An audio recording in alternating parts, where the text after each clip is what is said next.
Bienvenidos. Hoy día estudiamos los modelos atómicos. Para estudiar los modelos atómicos tenemos que referirnos antes a lo que es el átomo. Se considera que el átomo hoy día es, en su concepto, la porción de materia más pequeña que tiene características y propiedades propias. No podemos estudiar el átomo si es que no tomamos en consideración lo que los científicos han ido dando como un modelo atómico. El modelo atómico no es un dibujo. El modelo atómico es una representación estructural del estudio del átomo en un determinado momento.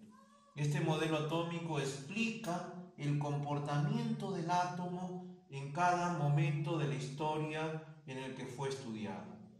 Entonces, para poder estudiar el átomo, los modelos atómicos han sido importantes en todo el proceso de su estudio. El estudio de los modelos atómicos, o el estudio del átomo propiamente, pasa por dos momentos. Una etapa filosófica del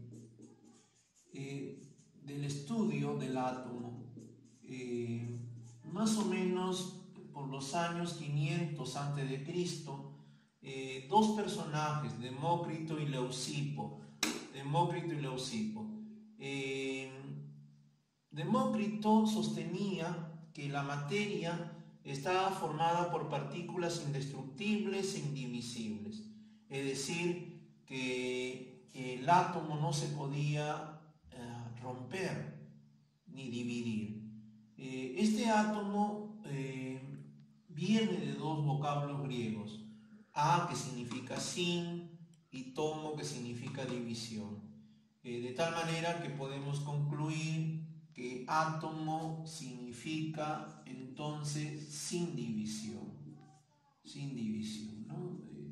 El átomo significaría o significa, de acuerdo a los vocablos, sin división.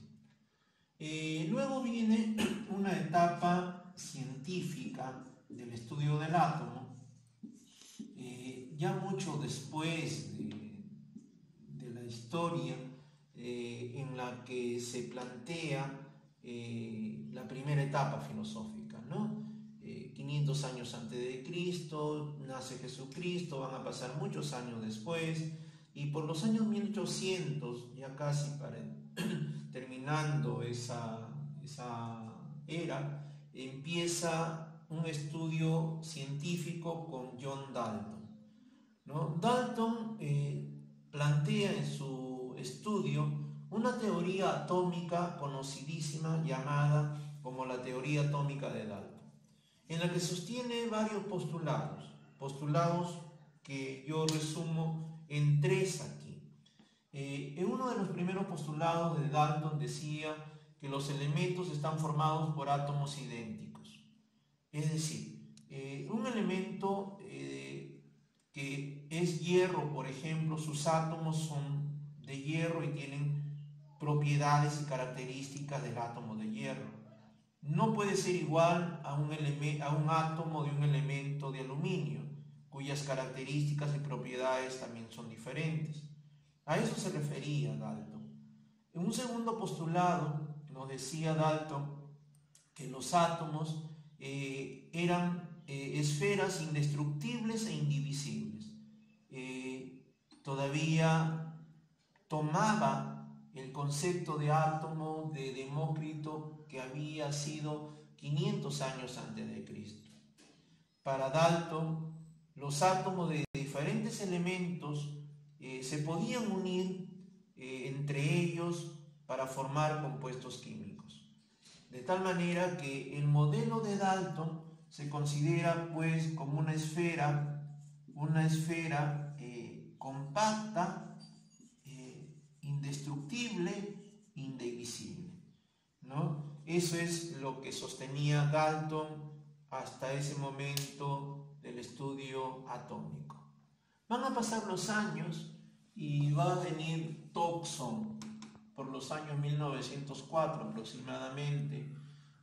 Thomson estudia que el átomo es una esfera que tiene partículas de carga negativa y estas están incrustadas dentro de una esfera que ya lo decía antes, con carga positiva, ¿no? Esas cargas positivas, Thomson no le dio nombre, pero sostuvo que existían porque existían cargas negativas que él le llamó electrones, y planteó que las cargas positivas en su átomo eran iguales a las cargas negativas. A este modelo atómico de Thomson se le conoce como el modelo del budín de pasas, donde el budín está representado por el átomo mismo, cargado de cargas positivas, que aquí lo vemos con color azul, 1, 2, 3, 4, 5, 6 cargas positivas, y los electrones están formados por cargas negativas. Están representados aquí con color rojo, las esferitas rojas de cargas negativas, que también son 6. De tal manera que para Thomson el átomo era un átomo neutro, es decir, las cargas positivas y las cargas negativas eran iguales. Va a pasar el tiempo y en 1911 Rutherford hace un estudio en un tubo de rayos catódicos y bombardea una lámina de oro,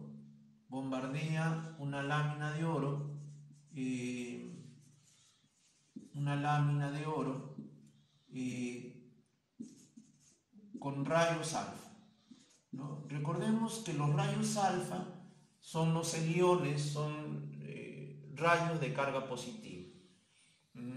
¿Qué experimento planteó allí Rutherford? Empezó a bombardear el núcleo del átomo del oro y se dio cuenta que los rayos alfa pasaban sin ninguna dificultad a través de la placa de oro que tenía bombardeando. Pasaban sin dificultad.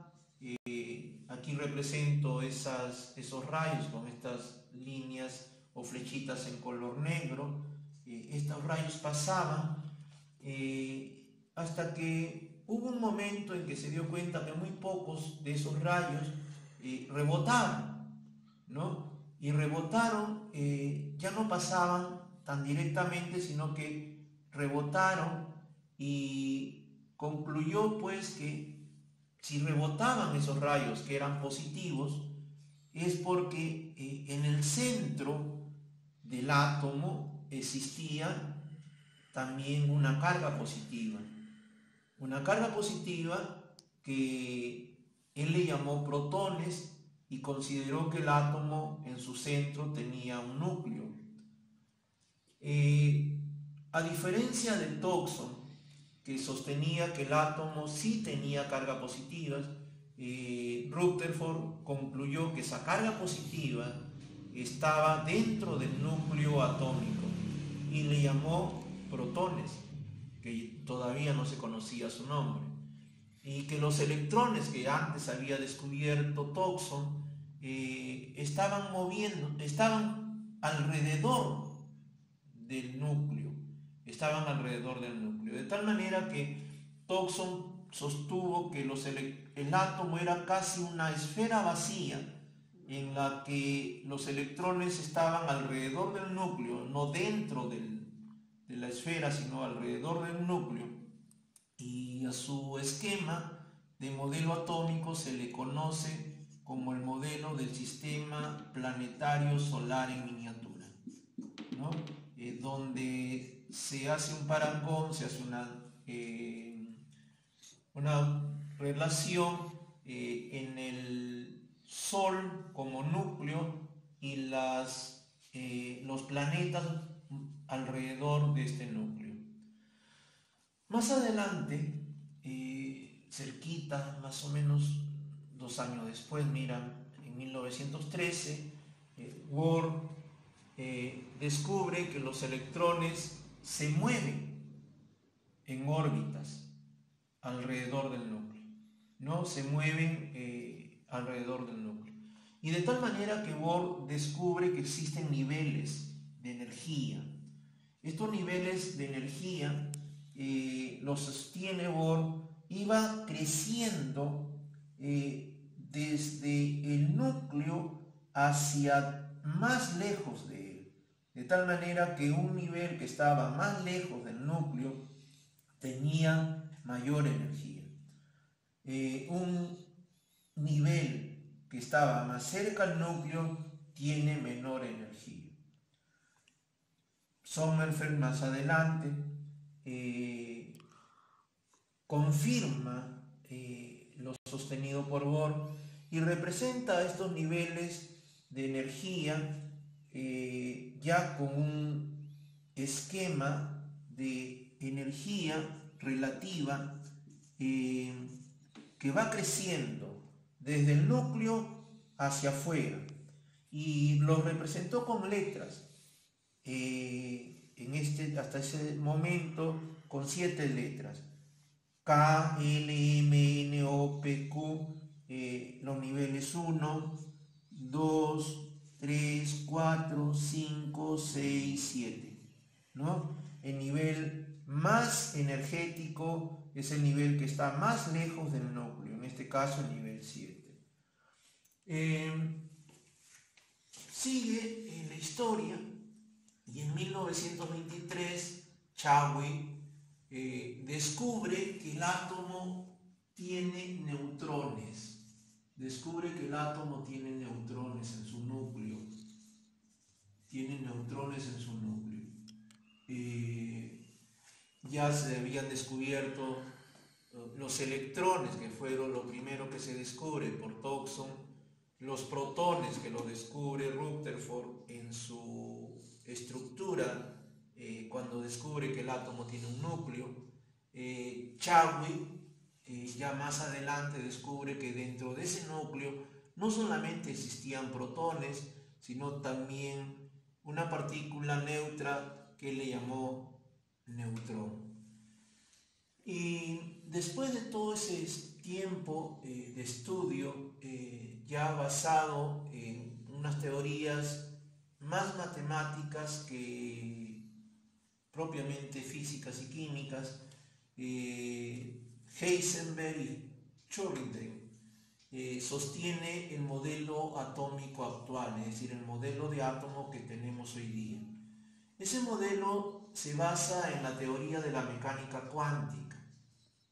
Esa teoría sostiene que el átomo es un sistema de energía que está en equilibrio, un equilibrio que se puede romper en algún momento, y como materia que es el átomo pasa a ser energía si el equilibrio se rompiese.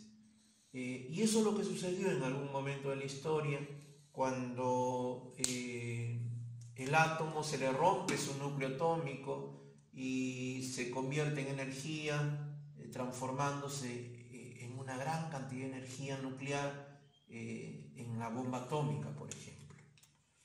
Este modelo atómico considera que existen partículas subatómicas con características propias, ¿no? Con propiedades propias. Y esas subpartículas son en verdad los protones, los electrones y los neutrones. Existen otras más, pero estas se consideran las partículas subatómicas fundamentales. De estas partículas, en el átomo, los electrones ocupan el 99,9% del volumen del átomo, es decir, casi todo el tamaño del átomo está ocupado por los electrones, y los protones apenas ocupan el 0,1% del volumen del átomo, cosa contraria aquí a lo que es el núcleo. El núcleo representa, ¿no? Es infinitamente más pequeño que el mismo átomo, pero representa el 99% de la masa del átomo, de la masa del átomo. Y apenas le deja el 1%, ¿no? Para la nube, para los electrones. La nube representa apenas el 1% de la masa de ese átomo. Es decir, todos los electrones juntos en un átomo apenas tienen el 1% de la masa de ese átomo. Sin embargo, en su núcleo, que es infinitamente pequeño, existe el 99% de esa masa. Entonces, jóvenes, con la explicación de estos modelos atómicos, yo creo que va a quedar un poco claro el estudio del átomo cuando ya se empiece a estudiar su estructura en un determinado momento adicional. Por ahora eso es todo y muy amable.